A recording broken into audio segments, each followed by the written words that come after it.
Hi guys, welcome back to another tutorial video. In this video, I will be telling you how can you convert a string into a JSON object.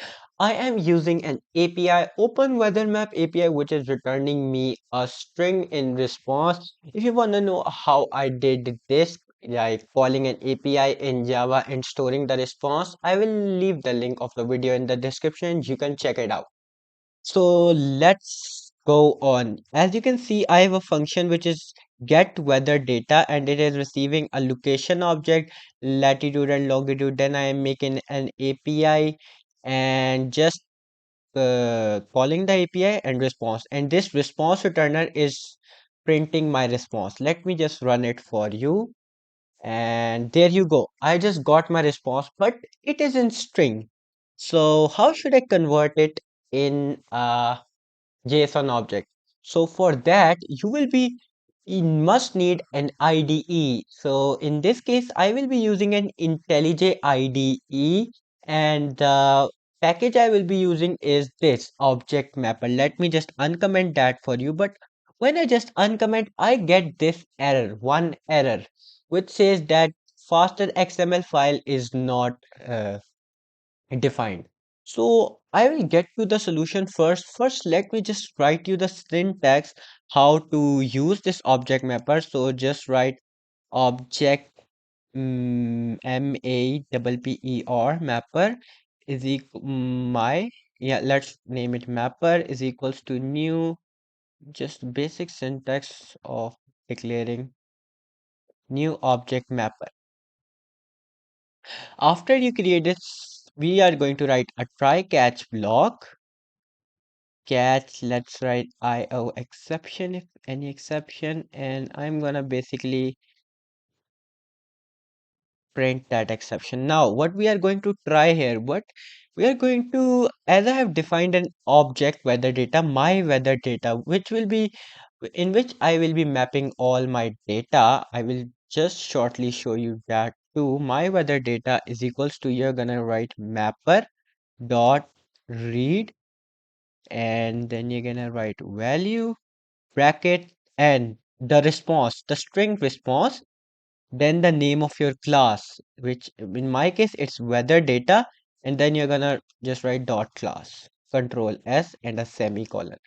And this pretty much will save my weather data. As you know, this function is also returning a weather data object. So instead of returning null, I will return my weather data. And basically in my main I have just saved the object in my API data too. So but I have an error on this faster XML.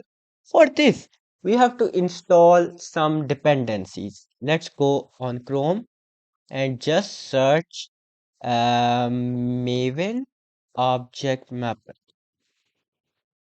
Yes, this one. Click on the first link. I will leave the link in the description also. Here you can see you have to click the version. I will be selecting 2.17.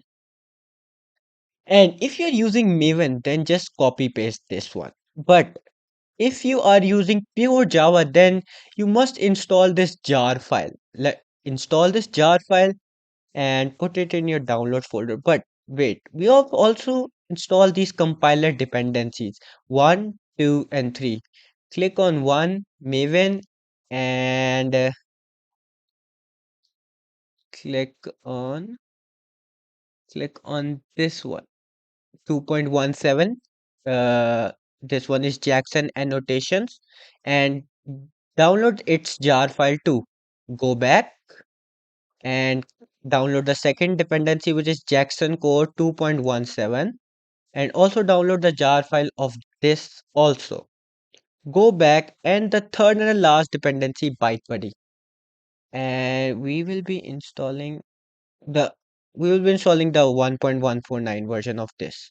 Click on the jar and you will have all those code down in your download. Like I have already downloaded them: Python, ByteBuddy, Jackson core, and Jackson annotations.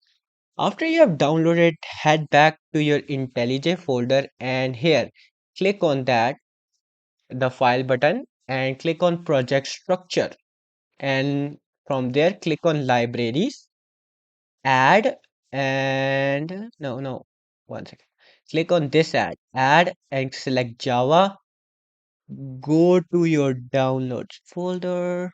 I will be selecting ByteBuddy. If you want to select one or more at the same time, press Control and then select Jackson annotation, Jackson core, and Jackson data byte. Okay. So it's gonna just okay. It's saying that it will be used in my API testing. I'm gonna say okay.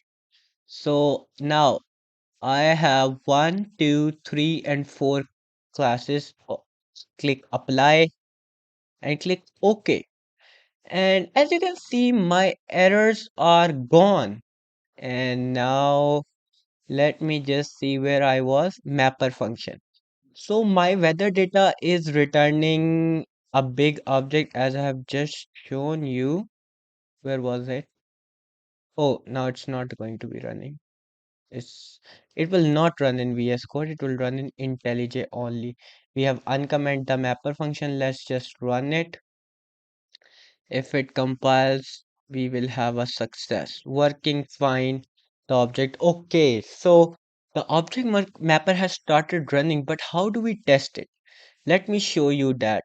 Okay, so I'm heading back to my VS Code, and you can see in my main function, I am saving that in my API too. And I was calling this data for longitude 33, latitude 33.44. Let me just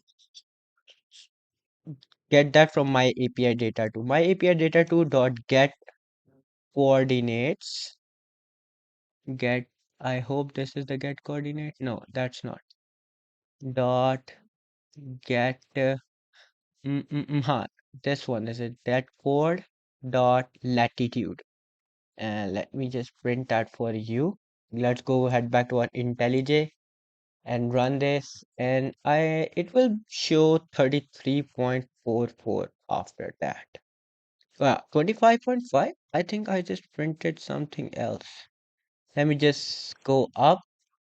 Yeah, so I just basically passed a location object which has a latitude 25.5 here. You can see that 25.5. If I change it as the same like 33.4 and save it and then go back to IntelliJ and run it, you will see that I will get 33.4 actually. So as you can see, guys, we have successfully converted a string into a JSON object and mapped it. So basically, I am storing all my weather API is returning a huge amount of data. It is all this data, DT text, population, code, name, ID, time zone, and basically the same data my API is returning, I have named them the same thing. Like if my API is returning COORD, I will not even write COORD1. I will write the same code, weather, base, main. Let me just show you in my Thunder client for 1 second. Let me just go to my Thunder client and weather API and send a request. And you can see quad, weather, basement. These are all the data my API is returning. So I just made a class having all the same attributes so that if you I just change like this, like I just name it quad 1122 and save it. My API will not be mapped. Look, cannot find the symbol. Okay, I have changed some data, so I have to also change the names to avoid syntax errors. Get coord may I have to write 1122. And this should be it now. Let me show you the error of the API after it compiles. No, another coord 1122. I will write here also. Just for your sake, guys, I'll show you. No, 1122. Okay. Yeah, so we just got the compiler dependencies working fine, but look, my mapper function gave me an error that it is an unrecognized field code. So the moral of the story is it is really important to follow the naming conventions just according to your API. Mine API is giving a huge amount of data. Your API might be giving small data. So it's just it. So, well, I'll fix the problem afterwards. I don't know what is up. Oh yeah, Control Z. Oh no, no. Okay, so it is an object basically. Now let's just run it. And yeah, it's working fine. So I should stop hitting my API again and again and say goodbye to you. So goodbye and Allah Hafiz. If you find any problems, ping me in the comments. I'll see you next week. Bye bye. Allah Hafiz.